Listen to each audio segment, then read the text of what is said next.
YouTube, welcome into another tier list video. Oh god, dude, this is gonna... Please don't hate me for my opinions on the story quest. I know a lot of people disagree with some of the ones that I rank high and rank low, but you know what? It's all personal opinion. Don't hate me. Love you. Anyway, so this is a tier list maker for the Genshin Impact story quest. Now, I think it only goes up to Itto's quest. I think, oh, Yae's there as well.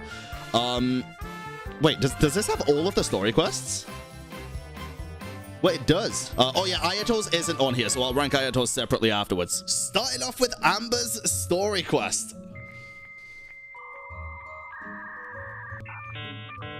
Help! Wait, what happened in Amber's story quest, dude? So you meet Amber as the leader of the Knights of Favonius.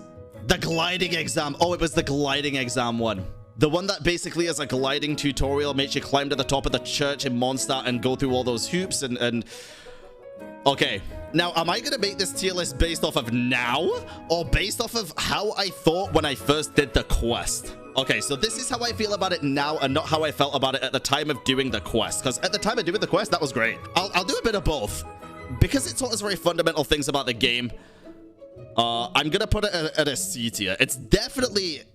not the worst quest in the game, I feel like. It was different, you know? It wasn't just go in here, do this thing, leave, you're done. So I'm gonna say C. I'm gonna say C tier for that. Now, Sussy Man Kaeya's story quest. Sussy Man Kaeya's story quest. He comes outside of the Knights of Favonius headquarters with his totally not sexy little eye patch on, and he tells us to go on a hunt for this treasure. This sword. This incredible secret treasure. That's the story quest, right? Now, here's the thing, and I'm gonna give you my complete and utter honest opinion. Paimon had some great lines in that quest. Paimon had some fantastic lines in that quest. Now, Kaeya is one of my favorite characters in this entire video game.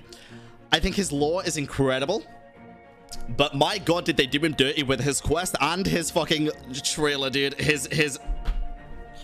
He just runs. I'm sorry, Kaeya mains. He's D tier for this. I wish it could be higher. I really, really do. And I hope they redeem it with a part 2 or something. I'm so sorry. But yeah, whoever's really do my boy Kaeya dirty. Then we have Lisa's story quest. Now, if I remember correctly, didn't Lisa's story quest basically consist of us going on a date with Lisa and getting her gifts and stuff, and then the Abyss Mage in the dungeon that we stole a book and we had to go kill the Abyss Mage, and it was all like...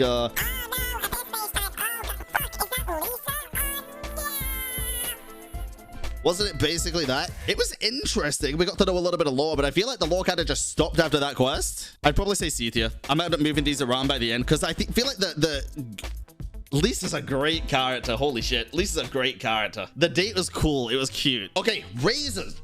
I just burped. I'm sorry. Pardon me. Razor's story quest. I think Razor's story quest is great. The opening cinematic that bugged for me that I had to miss. We got the wolf boss from it.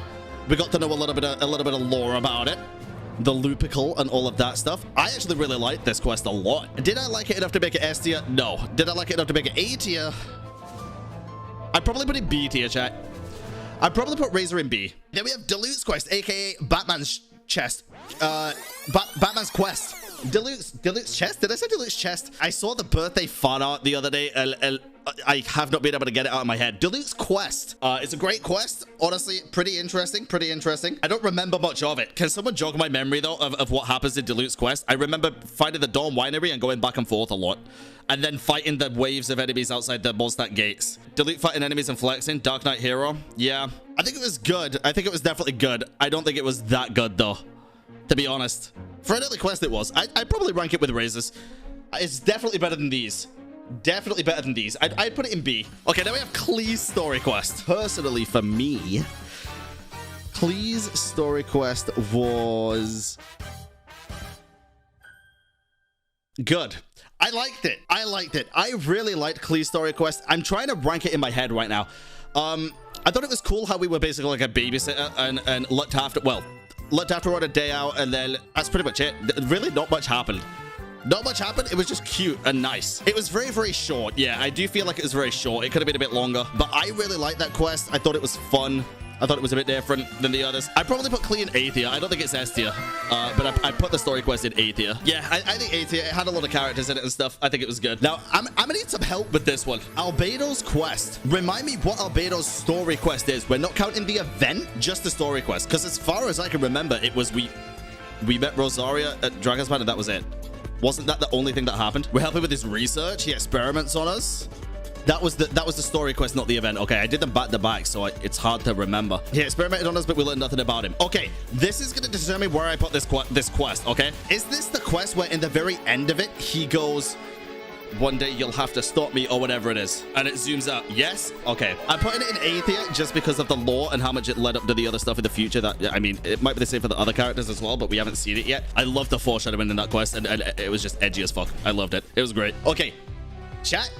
Venti's story quest. I'm not even going to look at chat for this. I'm looking directly into your eyes, YouTube. Venti's story quest started off.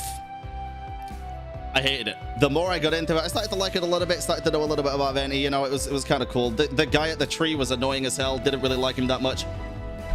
By the end of that quest, I wanted to cry. Venti's story quest is an S tier for me. It's the first S tier. I think Venti's story quest is one of the best in the game when it comes to a story quest. I think it is. I think it's fucking great, dude. A lot of people complain about it because it didn't have a lot of combat and stuff, but it's like, it's not what a story quest is all about. Combat. The rest of the game is about combat. I think Venti's story quest is great for me. Incredible.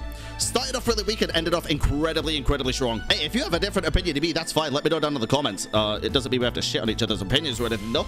I think everyone's opinions are fine. If you want to put Venti's in D, that's on you. That's your choice. Okay, now we have Jean's story quest. I don't know where I want to rank this one. I remember Jean's like it was yesterday. For me personally, I really enjoyed it. I like how we got to interact with a lot of different characters. It was basically all the Mondstadt characters, and we learned a lot about Jean, basically that she overworks, but then we subsequently learned that every fucking female in the game pretty much overworks themselves to exhaustion. However's why. Give them a break, please, at some point, I beg. I like learning a little bit about the constellation as well. Well, I say the constellation. The lion and the wolf, was it, or something? The lion and something. The scene outside the tree is the reason that scene, that area, Windrise, is my favorite place in Genshin. I think it's beautiful. I love the art that's done of it, and it's our tree. I love that scene. So this quest has a special place for me. I'd put Jeans in B, I think. Chat, I think I put Jeans in B. I think that's fair, right? I think that's fair. Yeah, I think B's a good spot. I think B's a good spot. Okay, here we go. Eula. I'm gonna be completely honest right here. A lot of people absolutely love Eula's story quest. Absolutely love it. Some people even said S tier. I thought it was great. I thought we learned a lot about Eula. I thought it was good. I would have liked it to talk a little bit more about her past and stuff and give us a little bit more like the fan animation that I reacted to on here. The lore was very interesting. Yeah, it was. But I feel like there's still so much more they could have gone into about it. I think it was a very good quest, but it's definitely not S tier for me. I would probably put Eula's because I did really like the lore. I just wanted more of it. But I guess that's a good sign, right? I'd probably put it in A tier. I think it's better than these and probably on par with these. Yeah, I'd say A tier. I think that's fine. I don't think it's not an S for me. S for me, I already know what I'm marking S because it's the quest that I will not forget. Okay. Mona story quest. Pew pew, Star Lady. Pew pew, constellations. Woo. Doctor Strange magic. Open up a portal. Go to fucking Alice. I don't know, dude. Mona story quest. Now, are we basing this on camera angles or the actual quest? Chat's already saying angles. Of course you are. Okay, obviously we're basing it on the quest, chat. If I'm gonna be completely honest with you, the only thing I found out about Mona in that entire quest is that she's broke and knows Alice. That's it. That's all I really found out about her. The Klee part in it was super cool. And when she brought the book out and we learned a bit about, well, I guess, learned the connections with Alice, that was really cool. But other than that, wasn't a huge fan, to be honest. Wasn't a huge fan. Now, do I think it's on par with the starter quest? I don't think anything is gonna be. Maybe a couple, actually. But no, I don't. I'm gonna put it in B tier. I don't think it's as bad as these. Not that these are bad, by the way. They're just not as good as these. But I think it's on par with these for me. Xiangling's story quest. Correct me if I'm wrong. Didn't we just cook? Wasn't it a cooking contest? And that's all? We didn't really find anything out? It was funny. It was funny, but I feel like all of them have the humor. And I do like Xiangling as a character. She is funny. But I feel like, and I haven't even seen the event yet, chat, but I feel like the event did way more than the story quest, right? Because if so, I'm probably going to put that in C. Event was much better. I need to react to the event. Let me know if you want me to react to it. And down in the YouTube comments, because I'd be down to watch a full Moon Chase video, to be honest. That'd be kind of cool. Okay, here we go. Ganyu's story quest. You're saying A? Holy shit. So many people at the time of me doing Ganyu story quest literally screamed at me in chat saying you might as well skip it because it's fucking boring and it's the most boring story quest. And you know what? I disagreed. And I practically got shit on for it, dude. I'll put Ganyu's quest in. Yeah, actually, I'd probably say 8th year as well. I'd probably say 8th year. I like Ganyu's quest a lot. We learned about the berry, the cryo fatui with the berry. Yeah, I like this one. Now, this is going to be a hot take. This is going to be a hot take, and I want you to remember for this one. This is my opinion, and I will explain why it's my opinion. Xiao's story quest. What are we thinking? Where would you put it? A lot of B's, actually. Okay, a lot of B's. Okay, let me explain this. From story quest in Genshin, there's 2 things that I want to know when I play it. One is the lore of the character. Past, present, future, whatever. I want to know the lore. This quest did a great job at explaining that. Great job. It was very short, but it did a great job at explaining it. Second is when you get to try them out in domains and stuff, usually you get a test run.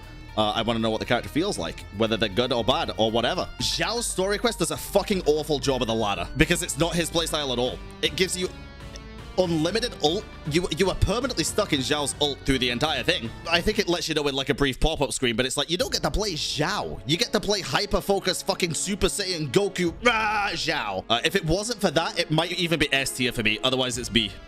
That brought it down a lot for me. Xingqiu's story quest. That was the old man in the book, right? I don't remember like anything happening in this quest. You go through, unable to join you. You go through, you gotta leave. I don't remember this quest. While I was doing this quest, I noticed a little side thing, which was like follow the Sealies to this area and read about this thing. So while I was doing this quest, there was a thing in it that was like, you had to do this task for this boy, and you found out that his family had died. That was more interesting than Xingqiu's story quest to me. I feel like Xingqiu's story was very lackluster, and he shines in the events. I'd probably put him... Oh, dude, I feel... Can I just get rid of the D tier? I feel like none of them really deserve to be in D tier. You know what? We're doing that. We're gonna go A, S, A, B, C. I don't feel like any of them deserve to be that low. Hu Tao's story quest. Hu Tao's story quest is great, dude. Big G. Dude, Hu Tao's story quest. Oh, I don't know whether to put this in S or A if I'm being completely honest with you. I feel like S should be refined for only the best of the best, but Hu Tao's was very, very, very good for me. It was hilarious. Really showed Hu Tao off as a character. Even the domain was fun because it was a puzzle. I think she's an S tier, dude. Wait, no. She's A tier. She's A tier. She's A tier. She's A tier. Very close to S. Very close to S. Her quest was great. Her quest was really, really, really good. Childe. Tartaglia. Ajax. Lil bitch boy punching bag. I would be such a hypocrite if I didn't put this in S tier. This quest was done so well that it completely changed my opinion of this man. Well, for the most part, it changed my opinion of this man. He went from my literally most hated character to somewhat okay. You have to remember as well, the animation was... Oh, God! Jesus goddamn fucking Christ. Like, come on, dude. The animation was so sick. Foul Legacy. Yeah, incredible. I really like Childe's. I thought it was really good. S tier for me, for sure. Okay. Yoimiya. Yoimiya's story quest was long, wasn't it? She does talk a lot. Now, I'm kind of tarnished on this one, chat, because there's a bit of an issue. During this quest, I was extremely ill to the point where I could barely even focus or concentrate. I'm sure you all remember I had to end stream halfway through because I was like severely ill. So I don't feel like it's very fair for me to rank this quest. It did show off Yoimiya's character a lot. I will base it off of what I remember. So I remember it showing off Yoimiya's character a lot. The trial was pretty fun. It was just very basic. The fireworks at the end were super cute. I would probably put it in B tier from what I remember. But it might have ended up being A if I remembered it all, but I was very ill, so I can't remember. I'm so sorry. I can't remember. Just count this one as a blocked one. Ayaka's story quest. Ayaka's story quest for me is very... Oh, God. I'm trying to remember everything about it. It would be S tier if she didn't wear wet socks. It's an A tier, dude. It's a great quest. It has wonderful moments and very memorable moments. The dance is probably one of the most memorable moments of the entire thing. If she wasn't wearing wet socks, probably S tier. But because she wore wet socks, A tier. Kokomi story quest. A lot of people despise this story quest. Absolutely hated this story quest. It's an A for me, chat. I really like Kokomi's quest. I thought it was great. I thought it was one of the better ones for Inazuma. I thought it was really good. Again, personal preference. I thought the trial was really cool. I thought the options were cool, even though you didn't technically get an option. But finding out more about Coco, reading the diary and stuff, finding out about the energy stuff and all of that, and how the inner workings work and how much she actually has to work to get things to go at least semi-okay. I thought she was great. I thought she was good. I liked Kokomi's story quest a lot. I really did. Itto's story quest. There's absolutely no shot that doesn't go instantly to S tier. Itto's great, and the story quest is funny. It was action-packed. We learned a lot about his past. Like, a lot about his past. And the animation was 10 out of 10. 10 out of 10. Probably, maybe my favorite story quest. Or at least definitely one of, obviously. But it might be my favorite. Yeah, Max did an incredible job with the VA as well. Absolutely great. Just a wonderful time. It was great. Really, really good. Yae Miko's quest. Oh, this is tough. Oh, this is tough. Yae's quest, in my opinion, was really, really good. Again, I'm going to say this list is semi-biased because I think all of the story quests in this game are actually really good. Even the low-down ones are incredibly good. It brought out a lot in her, and we did also learn a lot about her past. And I feel like the ending cutscene was one of the most beautiful cutscenes we've ever seen. With the lights and everything, and the stars, and just everything happening. It was really, really wonderful. Super nice, super pretty. And I would probably put it in A tier. I don't quite think it's S tier, but I think it's A tier. Also, the scene where we get possessed is hilarious, dude. It's hilarious. Now we're on to some of the interesting stuff here. Zhongli's first story quest. I'm going to do something that a lot of people might not agree with here. I think Zhongli's first quest is an S tier. Because we got to learn about the Salt God. We got the whole dungeon experience, which was just insane compared to any of the others, in my opinion. Probably one of the best ones. A lot of story even inside of it, and yeah, what the ending scene with him looking out over the yeah, Zhongli's first story quest was one of my favorite in the game as well. Probably borderline with Itto, maybe better than Itto. I think it was more. I liked it more than Itto's. That is my favorite story quest of the entire game, actually. Zhongli's first story quest is my favorite story quest of the game so far. I think the second one, I'm gonna put it in A tier. I thought it was very, very good.